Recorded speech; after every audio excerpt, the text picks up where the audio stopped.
Hello and welcome to another edition of ProtoMet's First Impressions. I have the strangest feeling of deja vu. But anyway, happy Ultraman Day! Today we celebrate the 55th anniversary of Ultraman. What a time. What a time. But it's not entirely what this video is about. I mean, it is Ultraman related, but it's actually not so much him, it's him. Ultraman Tiga, or more specifically, this guy that I don't have over here, the new Ultraman, Ultraman Trigger, which debuted last night. So I got around to watching it, and the full title of the series is Ultraman Trigger, New Generations Tiga, and it really feels like it, like. In a sort of way, I was a bit disappointed at the fact that there seems to be so much of the original Tiga that's kind of lifted for this new show. And yet at the same time, it does do a few things different. For one thing, as revealed in the preview special last week, the three major villains of this series, and I'm glad I can actually say that this show actually has major villains. They have kind of been a thing for the past few seasons, so that's good. But this is really kind of the first time in the Tiga universe that a season has a major villain that's present throughout. But as revealed last week, and especially this week, the three villains are basically just copies of the three villains from Ultraman Tiga, The Final Odyssey, which I'm probably going to be referencing quite a few times in this video. By the way, Final Odyssey, fantastic epilogue movie for Ultraman Tiga. It's part of the reason. It's one of the reasons why Ultraman Tiga is one of my favorite seasons. But this series definitely is part of the Tiga universe.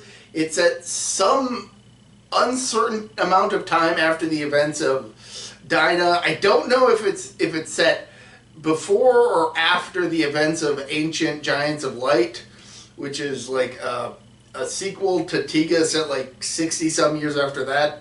So this is the first return to the Tiga universe in 20 years. But we're focused. The major focus of the show is on a human character named Kengo, who, while on the moon doing botany, ends up discovering that he can transform into an Ultra. The episode really is kind of about him learning this with the help of Yuzare, who I'm assuming is the same Yuzare as from Tiga, considering that she's like a spirit or AI or something. So I'm not. It's definitely a different actress, but I'm pretty confident it's the same character. So I also do like the fact that this first episode, even after he turns into an Ultra, there are characters who are aware of the fact that he can do this. Like, they don't know it right away, but they definitely know when he transforms that it's him. So that's interesting. I haven't had a season yet to have regular human civilian characters know the identity of the Ultra. And in this episode, despite the fact that Guts' successor, Guts Select, who I guess is the successor to Super Guts, Guts Select is introduced, as are two of their flying machines, Nurse Desi, who is basically the Arc Desi from Tiga, fused with Nurse from Ultraman, from Ultra 7. Ultraman 7? What? And then a new jet fighter called the Guts Falcon.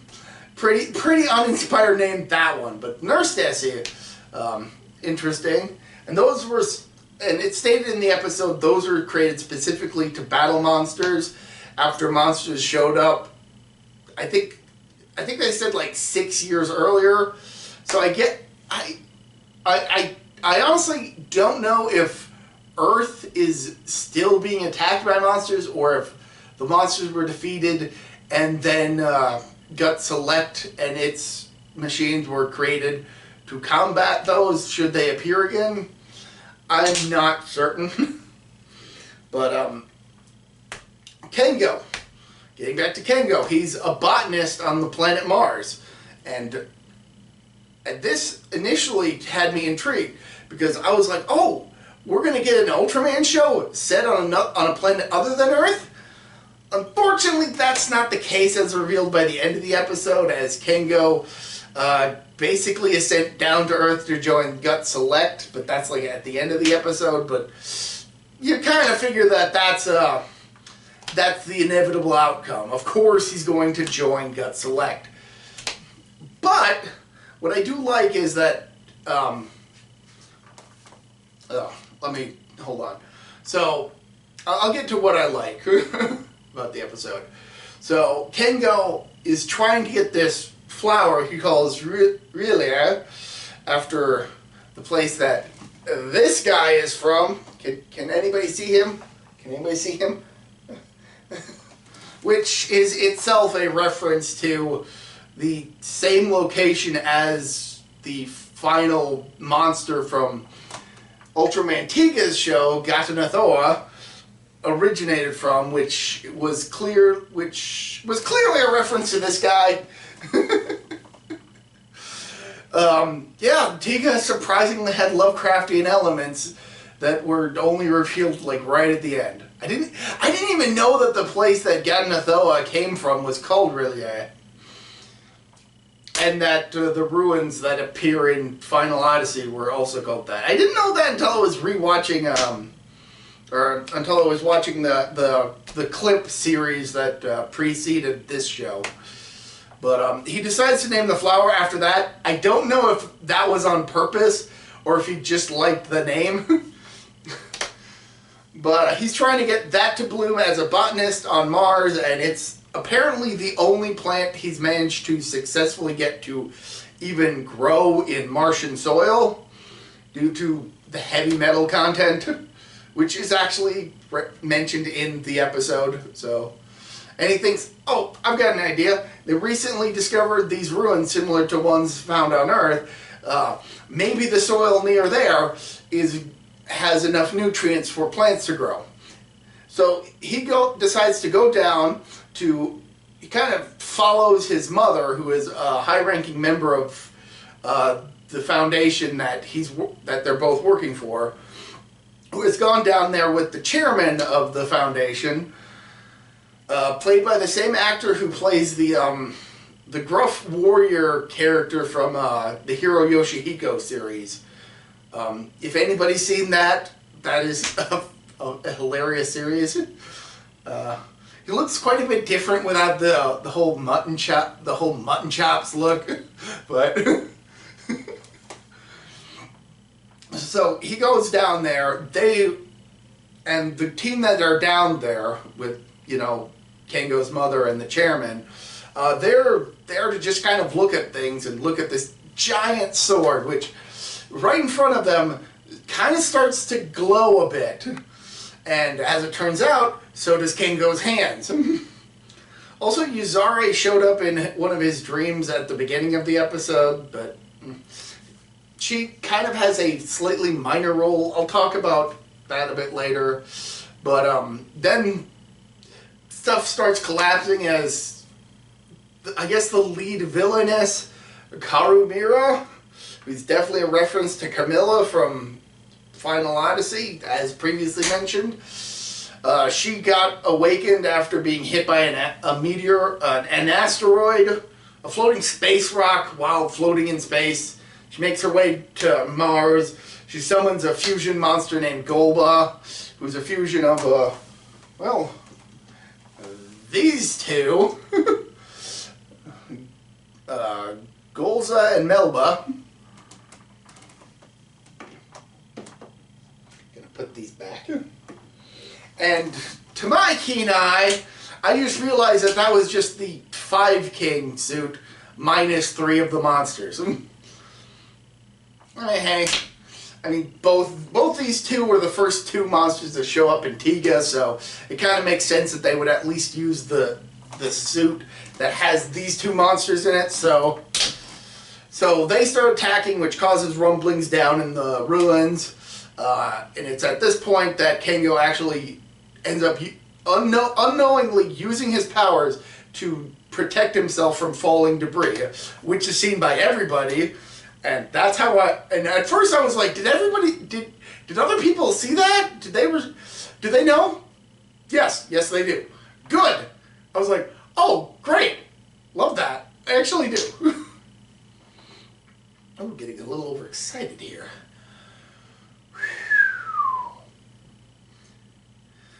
But as Golba is making its way to the Martian settlement, which I guess Kengo is part of a botany team trying to terraform the planet, get plants to grow on its surface. But at like a relief center for because disaster, monster, yeah. Kengo gets another vision of Yuzare. This time he's not asleep when it happens. Who basically tells him that he has both light and darkness in him. And then the chairman shows up as Yuzare disappears, and he basically tells Kengo, "Hey, use this stuff to battle the monster.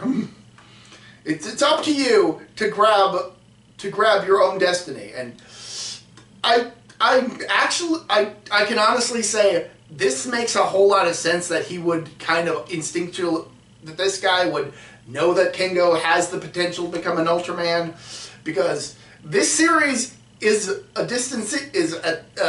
indeterminate amount of time sequel to Tiga, which by the end of that series, everybody in the defense team and even the commander of the main team of the main organization that formed the defense team find out who the identity of Tiga is.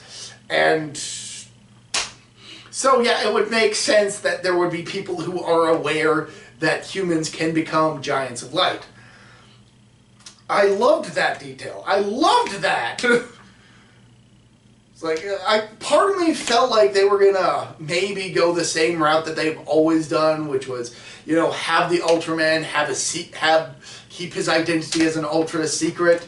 But no, this episode reveals that a couple characters do know the true identity of Ultraman, and they don't do anything with it in a good way. They don't do anything with it in a good way. They both recognize he's the hero. He has the potential to be the hero, and so Kengo takes this gun thing, and it's I guess energy capsule thing that goes into the like a clip in a gun and some other stuff. He goes to the ruins, and he goes to the sword, which then glows, and then a portal opens up beneath him, and he falls to the bottom of the ruins, where he finds the statue of Ultraman Trigger, in a similar fashion to how Daigo found the statue of Tiga, and then 2 other Ultras who immediately got destroyed. But that's in that series. In this series, it's only the statue of Ultraman Trigger, which Kengo doesn't even know the name of until Camilla starts showing up and attacking, because she has a grudge against Trigger, which I'm guessing is similar to the grudge that Camilla had against Tiga in the Final Odyssey. And that's one thing I'm not too big a fan of, the fact that clearly the main villains of this series are just copies of the villains from the Final Odyssey. I mean, I get why, because that movie was really good, but thankfully it's only Carmilla that shows up in this episode, not the other 2 copycats. But it's from the fact that Carmilla is attacking Trigger's statue that Kengo learns that Trigger is the statue's name, and he then has a vision and just immediately discovers how to transform into Ultraman Trigger. He goes back up to the surface to fight against Golba, and I'm not gonna lie, there is a sequence during this fight that is absolutely fantastic. It keeps switching angles seamlessly. Like, it starts from like a ground level looking up sort of fight, and then it kind of moves up to like a view from the sky before moving back down and kind of following the action between the two. Oh, it looks so fantastic, and I wish the rest of the fight was like that, but can't blow your load on the awesomeness too early. Then Carumilla decides to join the fight and just starts beating on Trigger, and the two get really, really muddy because apparently it started raining. I don't know. I mean, it's Mars, so I mean, I think they're within like the settlement, so maybe like weather controllers in the settlement. I think they're in the settlement. I mean, it'd be weird if they were on the surface and able to breathe, but thinking too much, so they get a bit muddy, and then Trigger is like, oh, what do I gotta do? And I like that, like with a couple of the past seasons, we get a nice overlay of Kengo's face overlaid with Trigger's face as a good indicator that, yes, these two are fused. I like that. That's a good effect. I know they did that in Geed a few times. Great. I can't offhand think of other instances of it, but I like that. I like that visual representation that, yes, this guy is fully in control of his Ultra form. And Kengo has kind of a vision of the sword from the ruins, and Trigger able to wield it, and so he basically summons it from the ruins and turns the tide of the fight, and he launches an attack out. He ends up dominating the fight from here onward, and he ends up launching a beam attack at Carumilla, who then just grabs Golba and uses that as a shield as she retreats. And then Kengo returns to being Kengo, and he's about to give the stuff back to the chairman, and the chairman's like, no, you hold on to it. I want you to go to Earth and join Gut Select. And that's roughly around where the episode ends, except that we get to, I'm going to assume it's the estate of the chairman as we get introduced-ish to two young people. I don't know if they're relatives of the chairman or anything, but it does indicate that the male person may in the future become the secondary Ultra of the season, if that becomes the case. Like, it definitely seems to hint like that may be happening, so that'll be interesting. I'm going to take a guess right here. I'm going to assume that he transforms into something that is a reference to Ultraman Dyna. Just a guess, just making an assumption. I could be completely wrong, but that's just something I thought of just now. I'm pretty certain he's going to become the secondary Ultra of the show, if they do that. So, I'm honestly going to say that I was going into this a bit worried that this might not be that good, considering that Tiga is legitimately one of, if not my favorite season of Ultraman, and I was kind of hoping that it wouldn't suck, and thankfully it doesn't suck. Now, the episode was pretty good.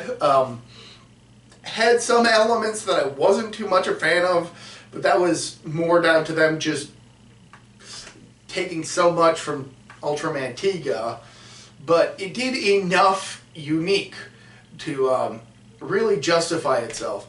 Like, I get that it took quite a bit from Tiga because it's supposed to be a sequel to that, and I'm fine with that. I mean, once I've come to terms with, okay, this is a sequel, of course it's going to have elements.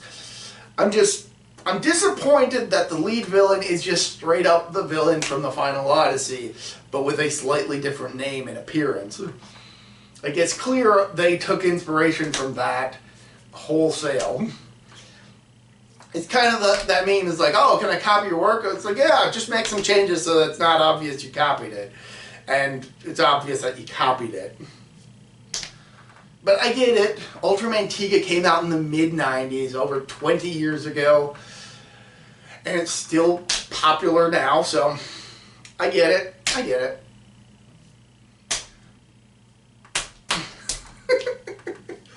So, yes, I'm going to keep watching. I was kind of disappointed to learn that most of the action is going to take place on Earth, as usual, instead of taking place on Mars. I would have preferred to see it take place on Mars, because I think having more fantastical settings for the Ultras to battle in would definitely make the show more unique